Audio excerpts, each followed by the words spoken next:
Dr. Lynn Lafferty. Lynn? So. He moved it. So before we begin, one of the things I've written here on the board, and I don't know at home if you can see it or not, but my website is drlynnlafferty.com. And I have many free classes, especially on the immune system. We gave classes during COVID with internal medicine, Dr. Judy Wolger. She's in the book 100 Best Doctors in America. She also has a master's in nutrition and co-wrote the keto, the South Beach diet keto version with Dr. Agustin, who she now runs his clinic. Is the clinic director. If you would, we could type stuff like that in the chat for people. Okay, we'll do it. We'll put it in the chat. And then I have a 10, well, it's 10 weeks, but it's already pre-recorded now. It's a 10 session class. It'll give you more information. It's basic information. I'm really surprised because it was really kind of designed for moms and also men who are looking for basic information, but I find because they haven't been programmed a certain way, they actually pick this up really quickly. Like I don't have to worry with the walls. So I was surprised last time I had like 3 pharmacists and a couple doctors. One asked me, she's a pediatrician, what to do. So, and it's $99 for the 10 courses, but if you put Nino 20, it's $79. So also, you know, we're gonna, if you like this and you want a more in-depth version of what we're doing, I'm thinking maybe we could do something at the university for a week or something like that in the middle of the winter, because people like to come to Fort Lauderdale then. Also, the other thing is I would get everyone here might want to just get a certificate for the ACBN credit, because if you like what we're working with here, the ACBN American Board of Clinical Nutrition, we do all sorts of really amazing conferences, and you'll learn a lot of information. I always learn so much when I go there. It's doctors and pharmacists and chiropractors, and they all have done really some amazing research. And I'll give you one really interesting pearl, because I don't know if you know, they're actually looking at people that are coming from Uganda, I believe it is, if whether or not they have Ebola. And so I kept in the back of my mind right before I went to the conference, I've got to find something like I did for coronavirus in the herbal world.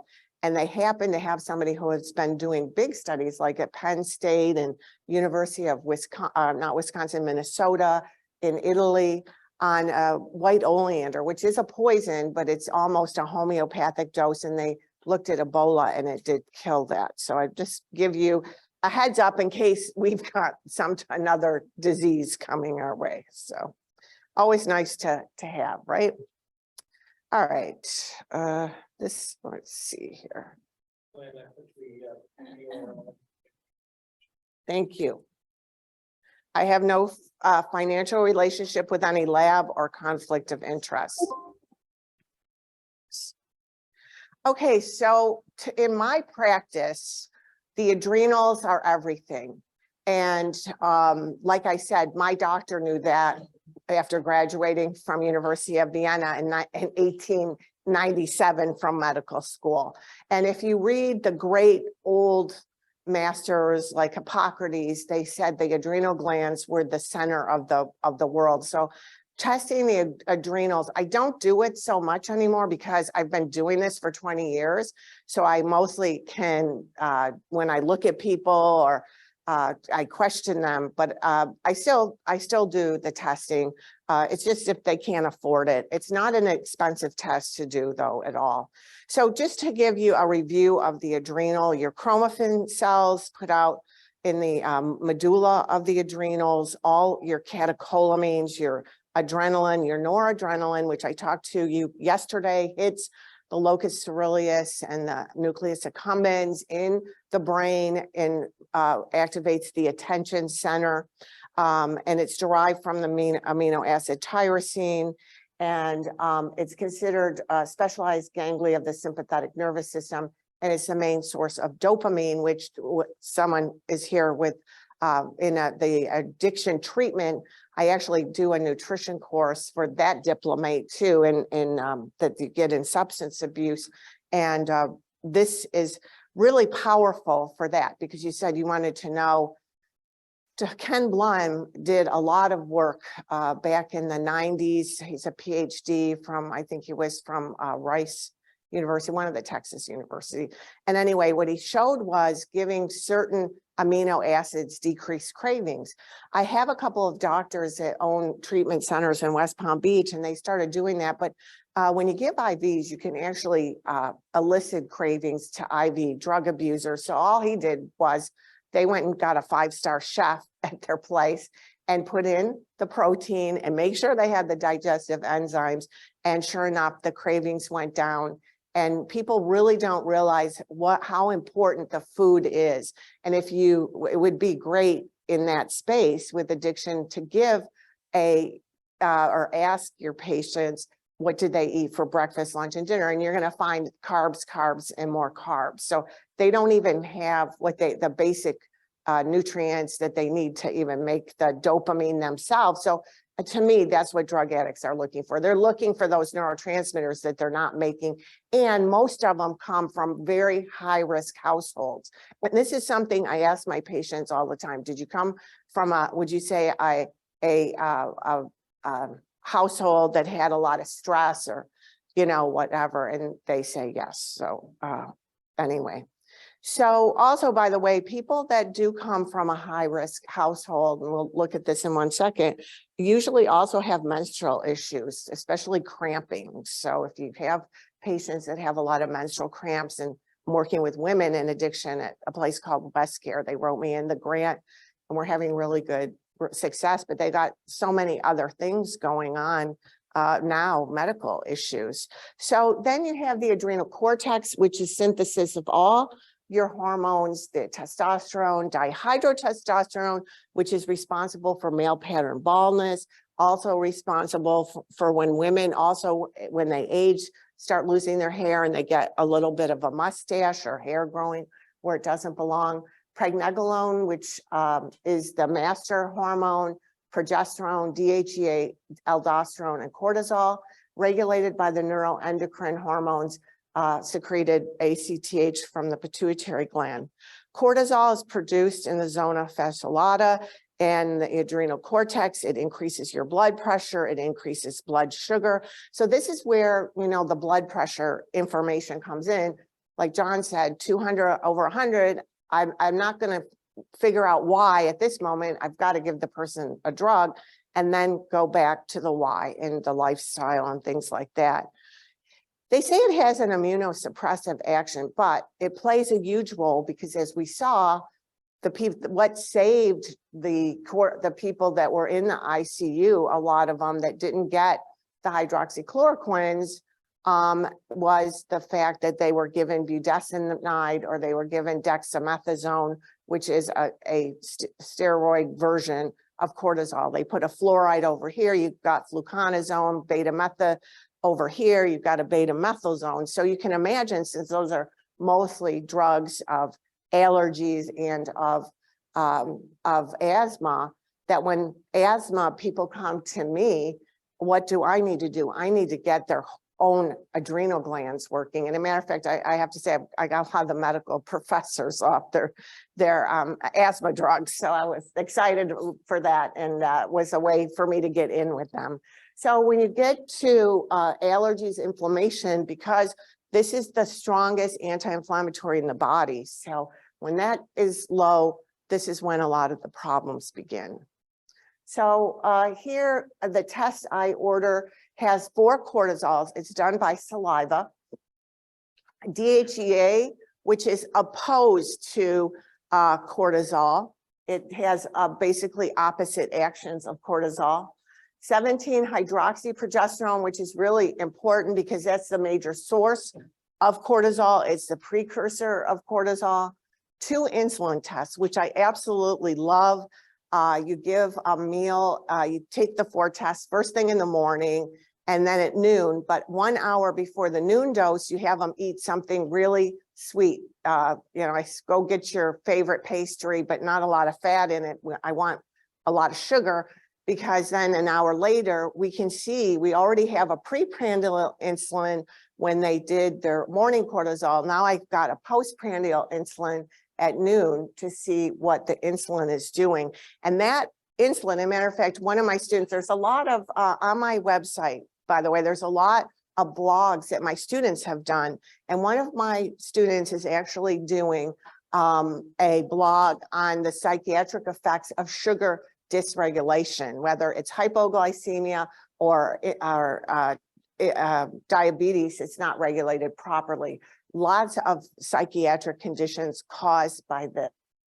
The total salivary SIGA, that's important because SIGA is immunoglobulin A, and immunoglobulin A works on the mucous membranes, and that makes sure that your junctions are tight. So if your SIGA goes down, you have a problem with immunity and maybe what we call leaky gut. And then the last thing I like to do is gliadin antibodies for grain intolerance, because so many people have problems now with gluten, like I talked about, mostly because of this wolf wheat that everybody's now eating commercially, and it's got, I don't remember, 12 times the amount of gluten in, or the gliadin, the poisonous part of the plant. So here again, we see how important in that pathway that 17-hydroxyprogesterone is. So we evaluate that for efficacy. You may not need pregnenolone or progesterone. You may need the precursors, pregnenolone and progesterone, or cholesterol. You know, there's a great book out, Cholesterol Amnesia, of a doctor who took it's called Lipitor amnesia, actually. And he lost his memory because it's the precursor to all your hormones. And it may also we want to look at pituitary tests. They do, I don't do it very often, but because I mostly have people that are going through perimenopause or menopause, but LH and FSH, that you can get that measured as well.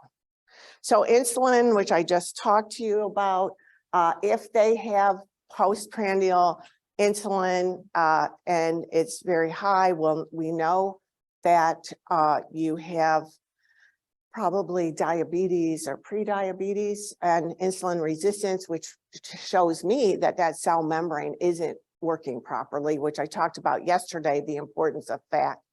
The other thing that I find a lot, you know, when cortisol is low, we call it adrenal fatigue, but when insulin is low, now it's not low enough for you to be a type 1 diabetic, but when insulin is low, you actually start craving sweets, especially like one of the questions I ask my patients, do you have this? Like you'll have a big meal and you'll feel full, but your brain won't feel full or whatever. You just have to have something sweet after a meal. And those people usually will have low insulin levels after they eat. So we're looking at hypoglycemia, hyperglycemia, adrenal pancreas connection.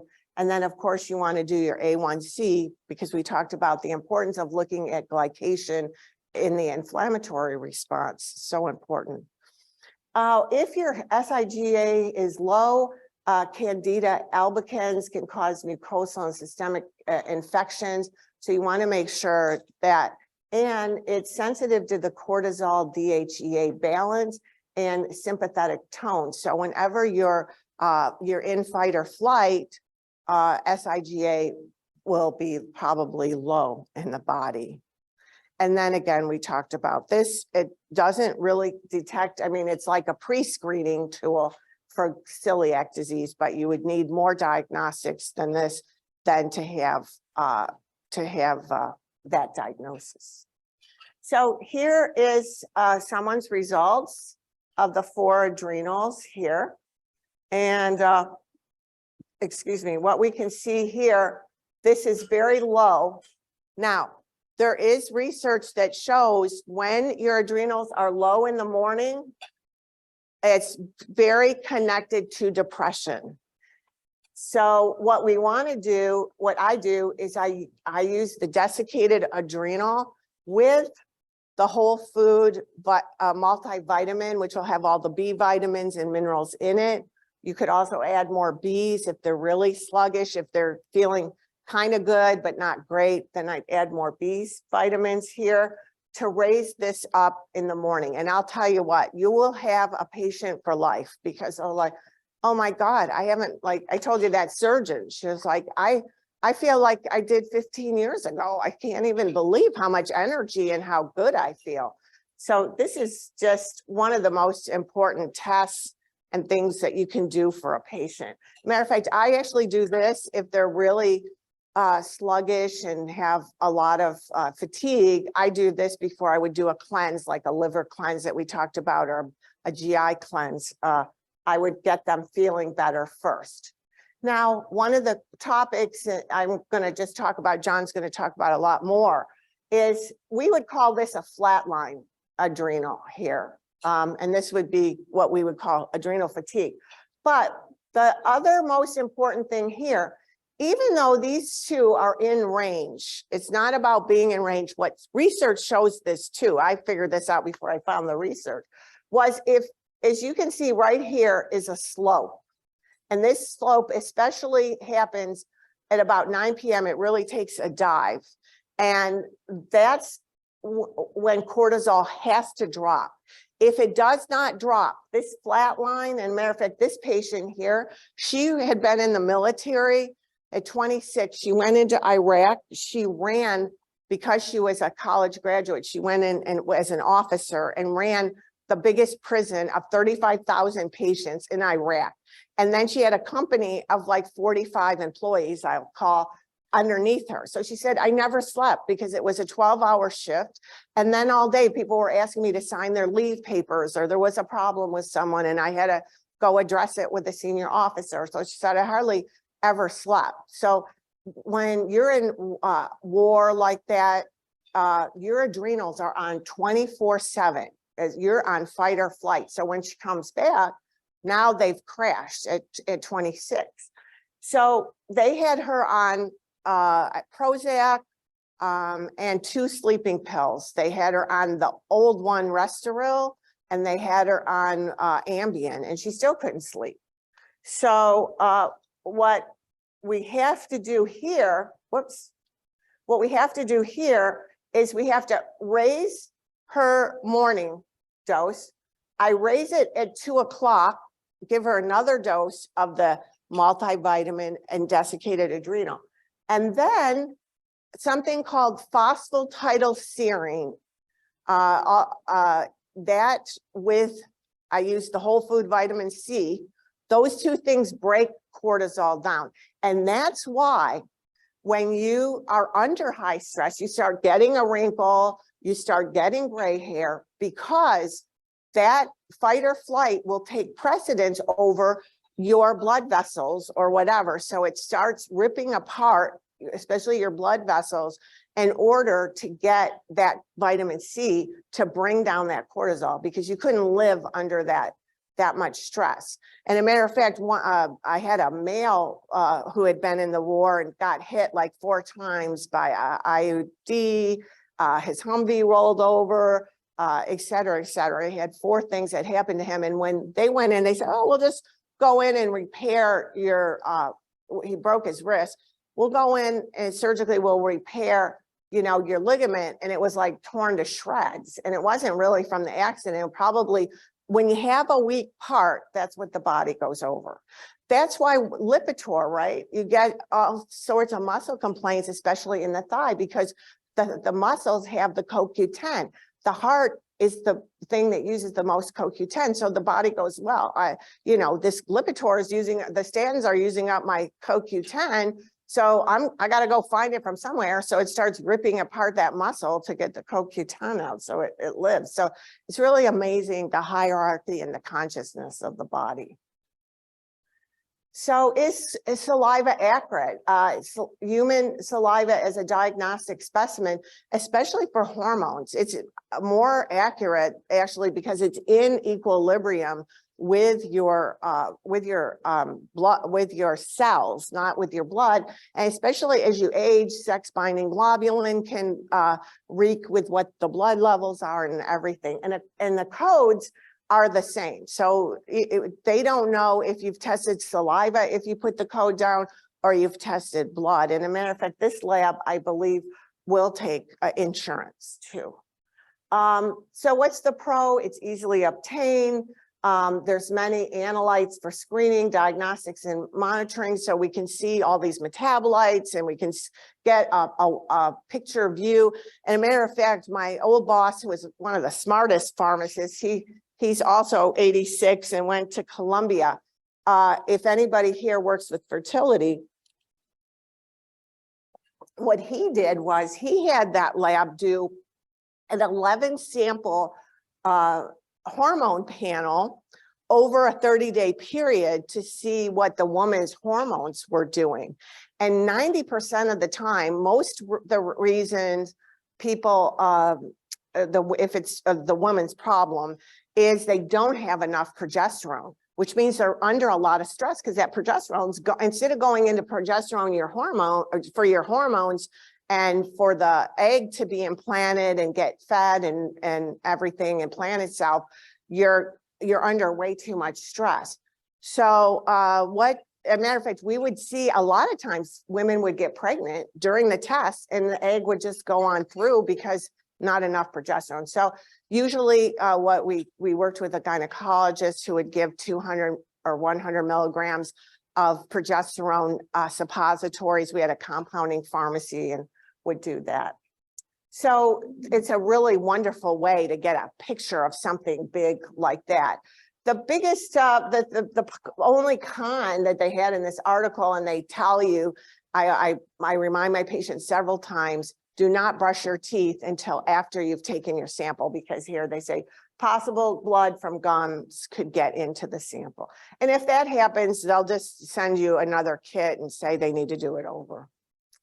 So again, DHEA is the only, also the balance is important, and it's the only thing recognized by the Institute of Aging for depression. So there's many studies about depression, and also it changes fat and muscle. So the DHEA, like John was talking, and he'll talk to you more yet tomorrow about it.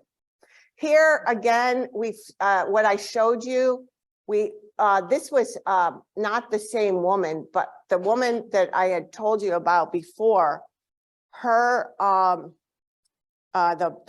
one from the military, she had borderline diabetes. Her insulin postprandial was like 26, and it's supposed to be 11 is the highest in the saliva. So again, she was having a lot of problems because of her diet, because the thing is, when you don't have enough cortisol, cortisol raises your blood sugar. So that's another thing.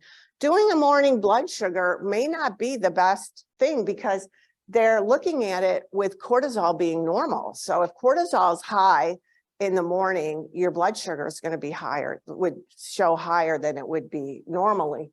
So anyway, but when you don't have enough cortisol, when it's low, you're going to crave sweets because you're used to having that cortisol raise your blood sugar going to the brain, and you want a quick source like a donut or something to get sugar to the brain. And that's the same thing when people are hypoglycemic and they don't make enough insulin as well to get that sugar into enough cells in the brain. And as a matter of fact, you may not even have heard of this, but there's a type 3 diabetes in the brain, and they're also inferring it could be Alzheimer's. And here we see the hormone panel. So the estradiol was low, and the progesterone is quite low as well. And I'm sure John would let him talk about what he does with that. And then the gliadin was negative. So this is heavy metals that I do with the hair. Like John talked about, he feels the urine, and I'm glad he told me that, because Now I know who to send people to if I don't get a good report that I think. So again, but interesting because the man from the lab, I told you he picked up the yesterday when he saw the hair sample. He said, hair was really tested a lot in research back in the 70s and 80s. Sometimes I just think like, when you get a mammogram, who invented that, right? I mean, it's like, how much pain can we give somebody? So they don't like things that are painless.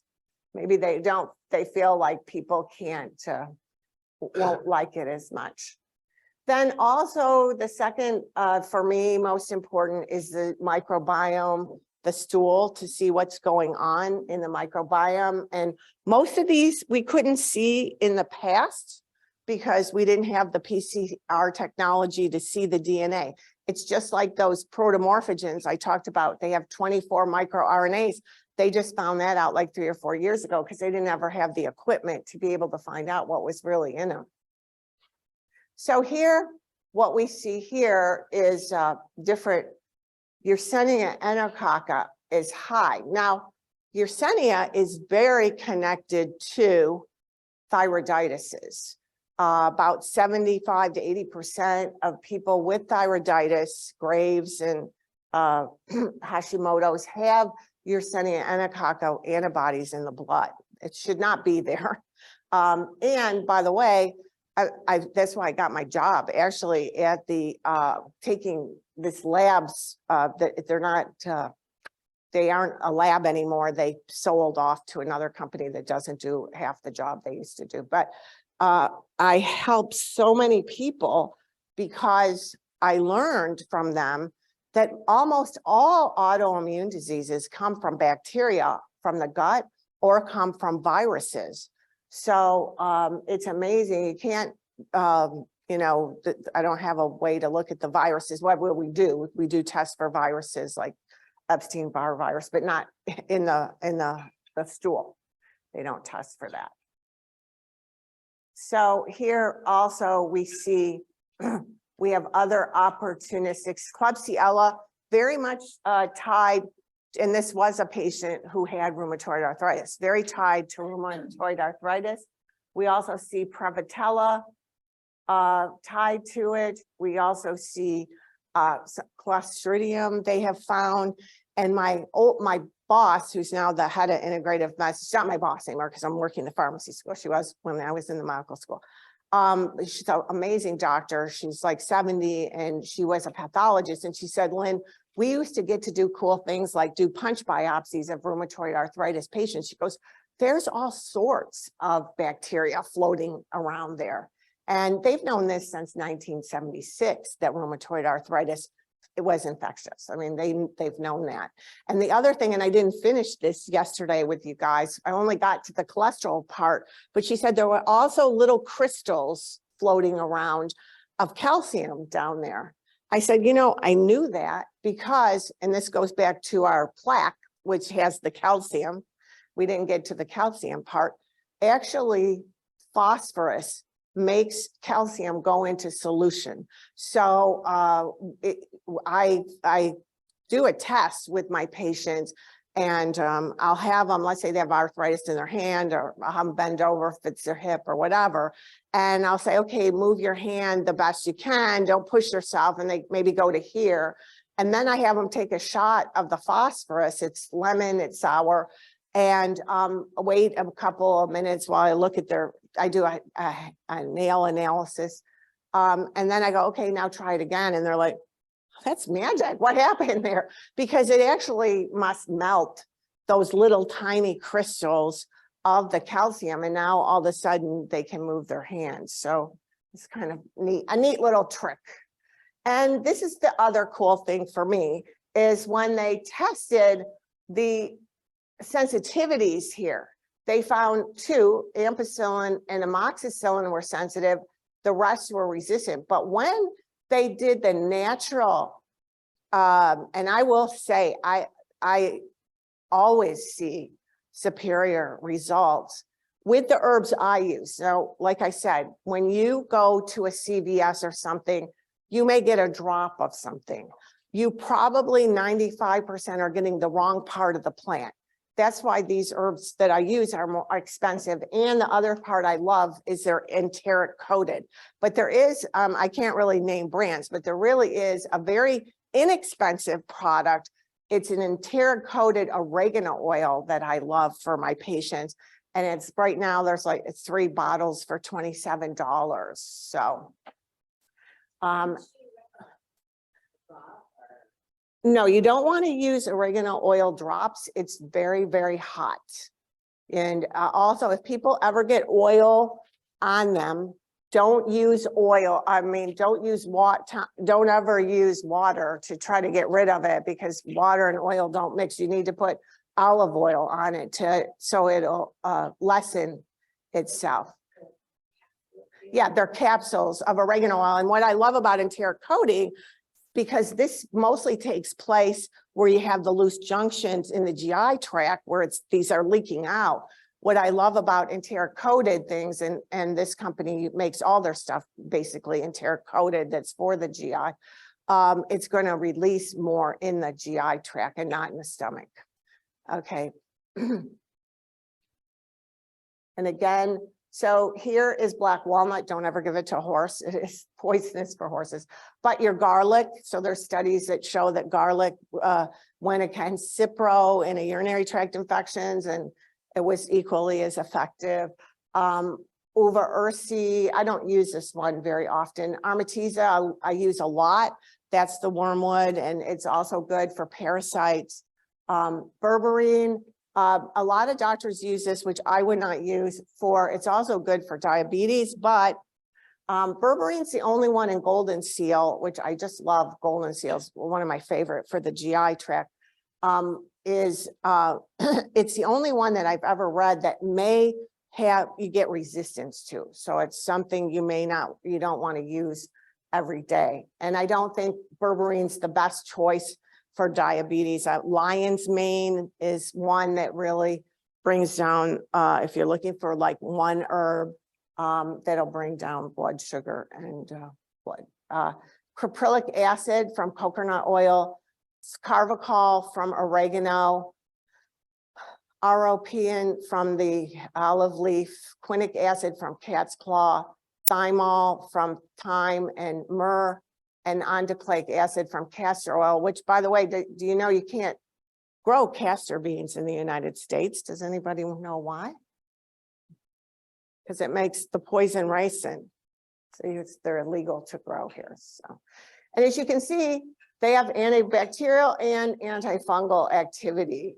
So all of these things, but the oregano oil always has a lot of activity against all of this. So it's one of my favorite things.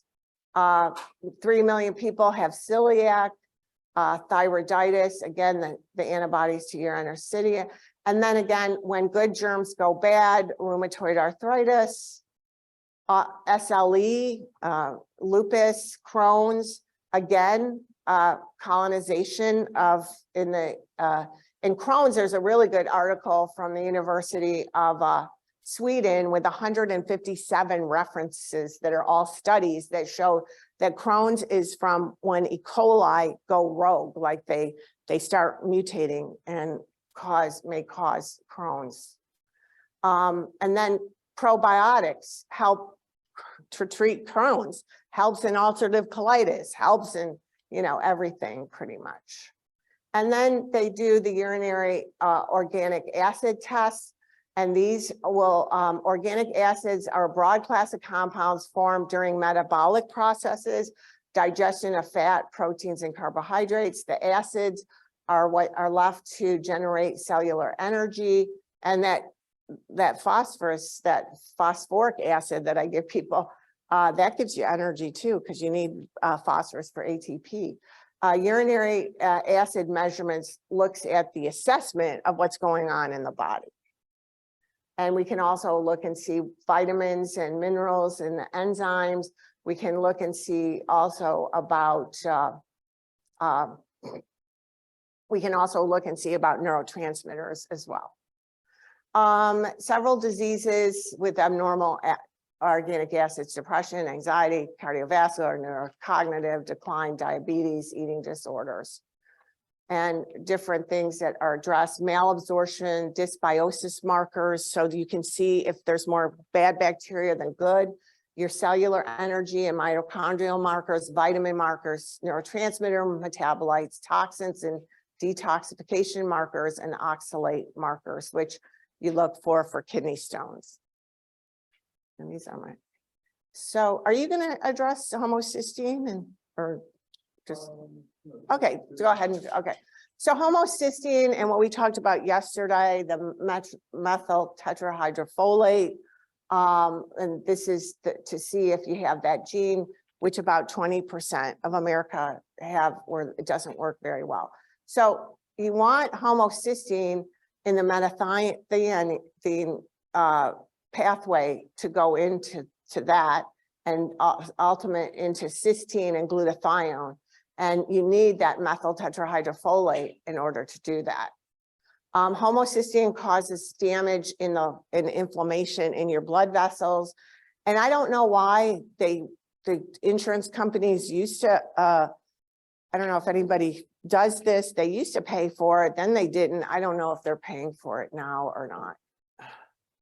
But this is the complex pathway. But you see that you need also the methyl B12 and a lot of B6 again, because B6 is so important.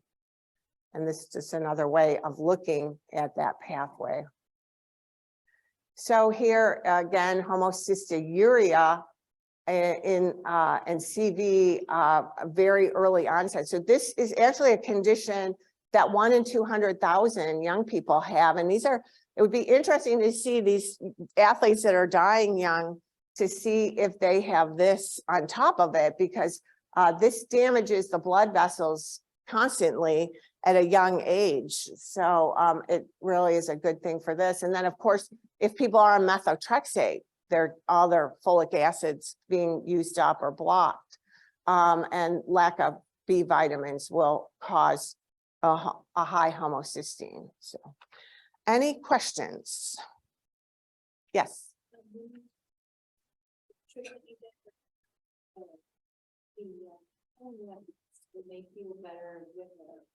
It probably will last a couple hours, but it lets me know to put them on it. And usually I have them take 10 to 20 drops 3 times a day for a while.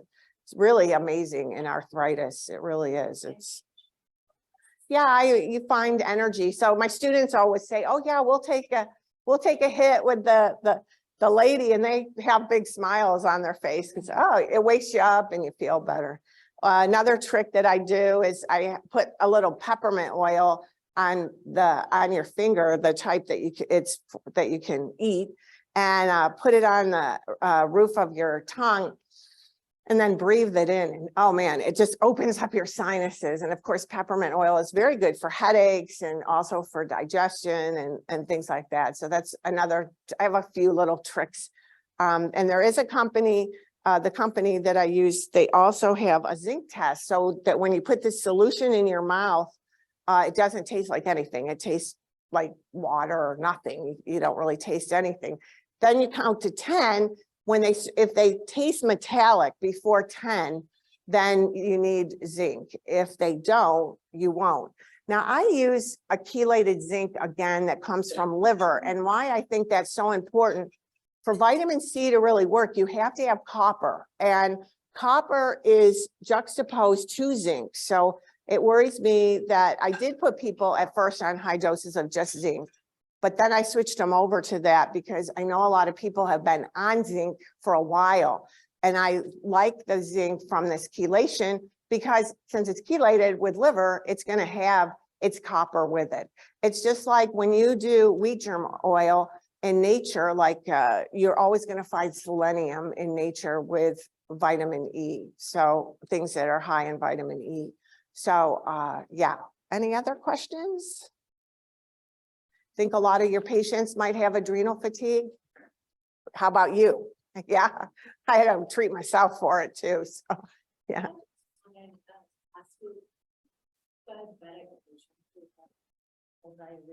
Uh-huh.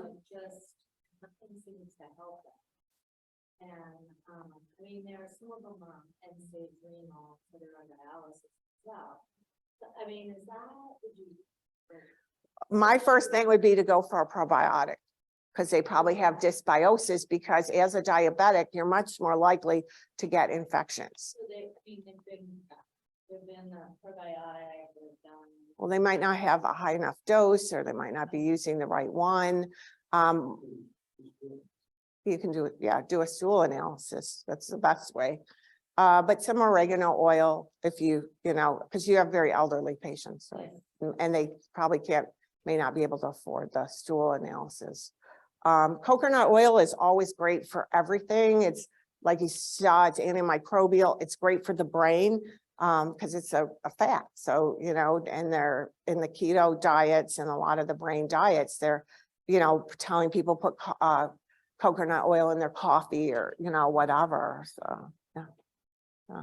One of the things I'm doing at the drug treatment center is we started working with a certain group because we got paid for a certain group to do the nutrition program. But I said, hey, because all the women wanted it. I said, well, can we put some protein powder and get some almond milk or something and make shakes for these women, because their choices were mostly carbohydrates, and they went for it, plus the whole food multivitamin, which is always going to make you feel better. And a lot of the patients too, after they've been on this for a couple of months, people will say, people thought I had a facelift, because you know, your skin is your largest organ and it has to be nurtured. So it's really good for everything. You know, you've got to just feeding the body what it needs. Yeah. Is there a clear reason for metformin causing diarrhea? Microbiome? Pharmacists? Yeah. Oh, yes. Wanting to know if there is a reason for metformin causing diarrhea. And if anybody in the audience knows, please answer. The berberine? Yeah. Well, with berberine, I would think maybe it's killing off the bad bacteria too. Because a lot of times you'll get diarrhea at first with these natural antibiotics because it's killing off the bad bacteria. And that's what a Herxheimer is, right? They get worse for about anywhere from 3 days, to usually around 3 days, but it could last a week if they're really, really toxic, you know. And you can slow down and have them decrease the dose. And they can take an antihistamine if they have to, you know, there's nothing wrong with that. But I will look that up. I'll text one of my students and I'll have them look in the medical library for you. That's what I love about being a professor. You get people to do your work for you. Anybody else? Okay. And just one last thing I wanted to say, with that slope coming down at 9 o'clock, for the cortisol, that was tied to sleep. And these are people, if they ruminate, I call it the monkey mind, they can't sleep, they don't have enough cortisol. I mean, they have too much cortisol. It's making their mind race. So they're the ones that especially need the phosphatidylserine and the whole food vitamin C. At 9 o'clock as well, that's when, because melatonin is juxtaposed. So you could add a melatonin at 9 o'clock. What a lot of people do, they get tired at 9 o'clock and they say, oh, I'm going to work my way through it, you know, and you've got to teach them, you don't work your way through it. One last point, if their insulin is low and they wake up at around 3 o'clock in the morning and they can't get back to sleep, those people usually don't have enough sugar going to the brain. And I have them take a small meal. And when I say small, I'm talking about really small, like a piece of a pear with some almond butter, or a piece of string cheese with a bite of apple, because you want pears and apples to have the most fiber. So you want to have something that will sustain blood sugar. You want to have a fat and a protein also that can help sustain the blood sugar, but you want it to be very, very little, because you really, you know, or they could do a protein shake with some blueberries in it, and apples or something like that. They could do, I save my shake at night sometimes and I have it right before I go to bed. Yeah. They could do it then too, but it's better if you have them do it before they go to sleep. Okay, and that'll help sustain their blood sugar. And it usually works, not all the time, because, you know, you ask for, you know, he's asking over here, give me the one thing that works, right? Well, there isn't one thing that works because the body's got a million reactions and there could be other reasons for not sleeping. So I'm just mentioning what I see as one of the biggest problems in my practice. So thank you. Phosphatidylserine. Let me spell it over here. If I can.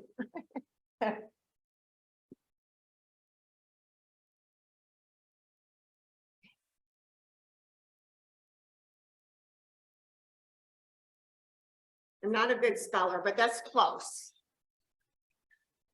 Theory. It's a fat. It's a phospholipid. All right. Do we want to take a break or do you want to get started and then we'll take a break? What would you guys like? Would you like a break or you want to just keep going for a few more minutes and have another break? Huh? Okay, let's take a 5-minute break. I know, but it's given up. Yeah, you can find it in food because it's a fat, but the product I use is called Serifos, Seripos.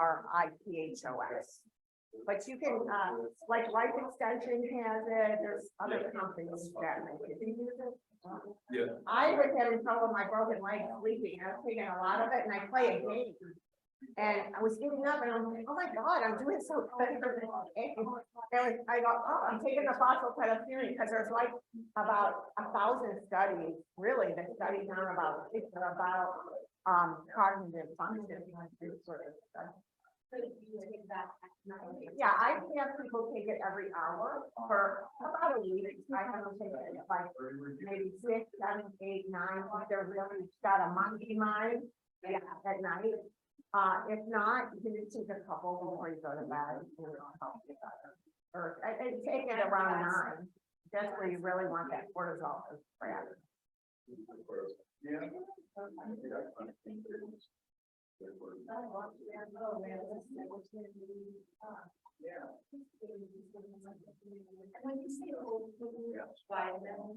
Yeah. No. I use standard concept. Yeah. Yeah. Okay. All their stuff comes from cow's liver. They have the biggest organic farms in Wisconsin. And that's why there's also.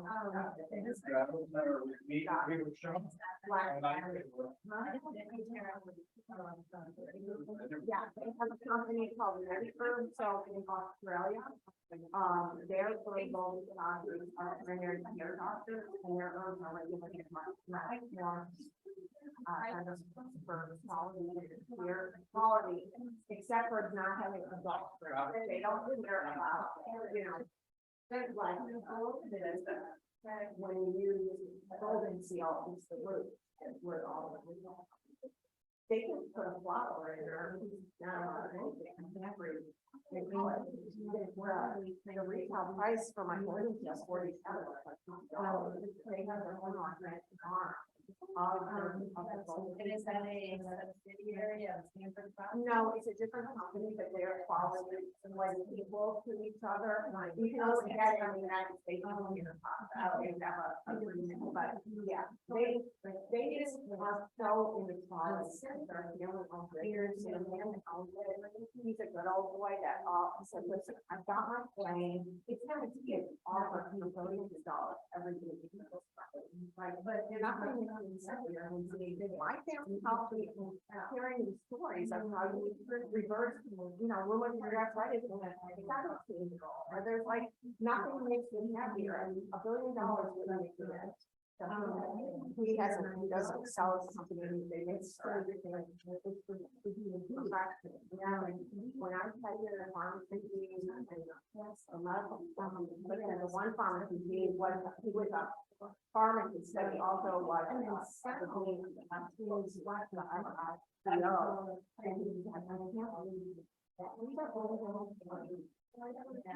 all of them, I'm an engineer. And he, you know, everybody makes fun of him. I don't get any on the line. Getting with the all of this, you know, just like economy and that. But all of that.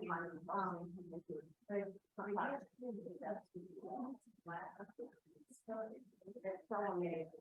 I know it's photomorphic, at least 3 people in the economy. You know, I wouldn't have nothing in my own. Not one of them.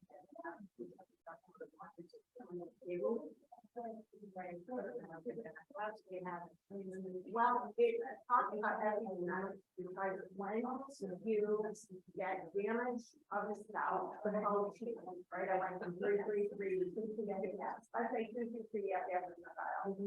So what it does, because the code 333 goes to there are on the other side.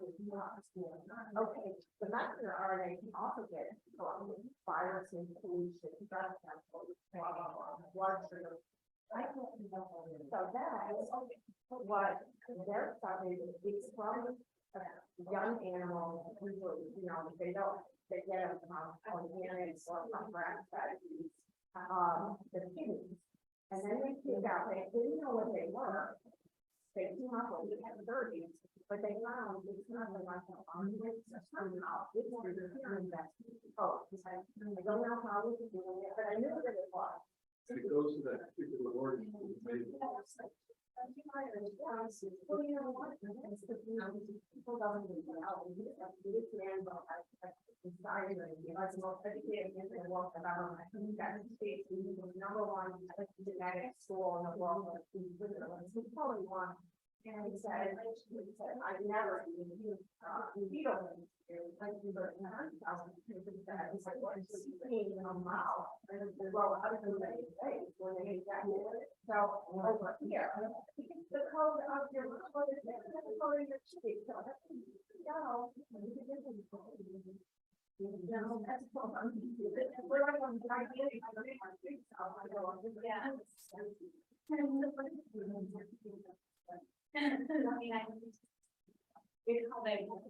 It's trying for my RNA. So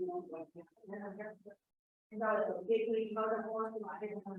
Yeah, I sometimes they're not. It's and you will say kidney, for what you're doing, you will say.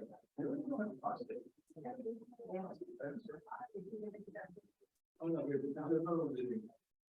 We don't have the viewer. Yeah. Or the lab.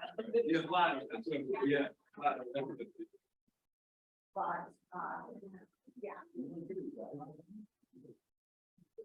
No, yeah. You know what, I would say, yeah, the worst. I would say all the time, like, this is a free.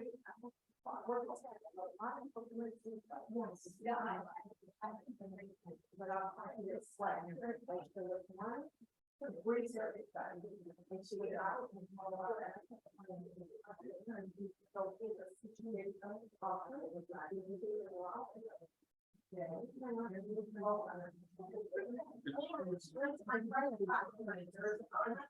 Doctor. And I said, oh,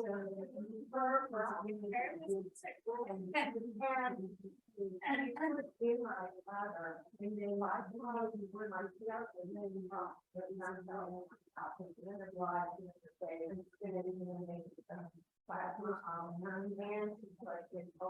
that was like big serious, you know.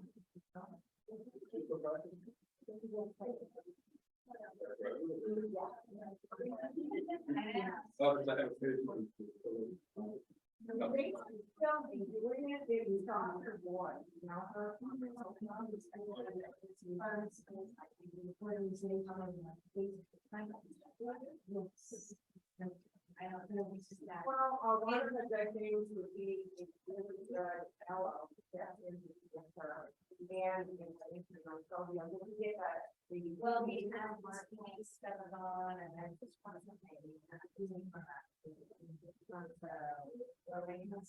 Yeah, I like the language version of the gel, yeah, the gel has all the notes. It wasn't necessarily one of the ones that don't want to smart enough. Oh, you know, the last round says, yeah, then you can see them out. It's a very good learning. People with heart. I think my life, people, you know, more than often, so they do, I mean, the fact that I don't think that when they get heart. And so when it's all together.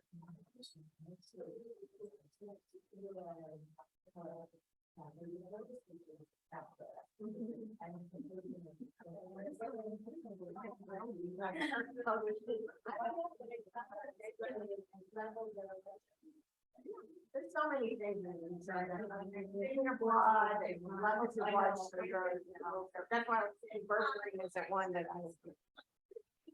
Right, let me.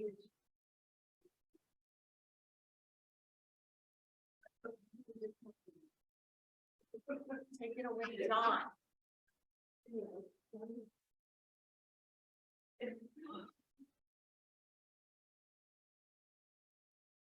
Another thing, if any of you want to fill out your